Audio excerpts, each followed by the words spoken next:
তুমি কি জানো তোমার সবচেয়ে বড় শত্রুকে? সে বাইরের কেউ না, সে তুমি নিজেই। তোমার রাগ, তোমার অহংকার, তোমার অলসতা, তোমার হিংসা, এই দোষগুলোই ধীরে ধীরে তোমাকে শেষ করে দিচ্ছে। তুমি হয়তো ভাবছো এগুলো তো ছোটোখাটো ব্যাপার, কিন্তু মনে রাখো, একটা ছোট আগুনই পুরো বন পুড়িয়ে দিতে পারে। শ্রীকৃষ্ণ বলেছিলেন, নিজেকে জয় করাই সবচেয়ে বড় জয়। তুমি যদি নিজের দোষগুলোকে নিয়ন্ত্রণ না করতে পারো, তাহলে তুমি কখনোই সফল হতে পারবে না। আজ একটু ভেবে দেখো, তুমি কতবার সুযোগ পেয়েও অলসতার জন্য হারিয়েছো, কতবার অহংকারের জন্য সম্পর্ক নষ্ট করেছো, কতবার রাগের কারণে ভুল সিদ্ধান্ত নিয়েছো। কিন্তু এখানেই শেষ না, কারণ যে নিজের ভুল বুঝতে পারে সেই বদলাতে পারে।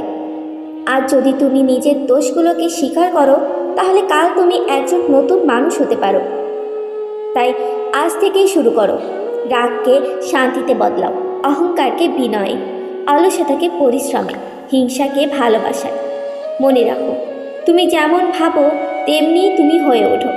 তাই নিজের ভেতরের অন্ধকারকে হারিয়ে আলোর পথে এগিয়ে যাও, কারণ তোমার জীবন বদলানোর ক্ষমতা তোমারই হাতে। জয় শ্রীকৃষ্ণ।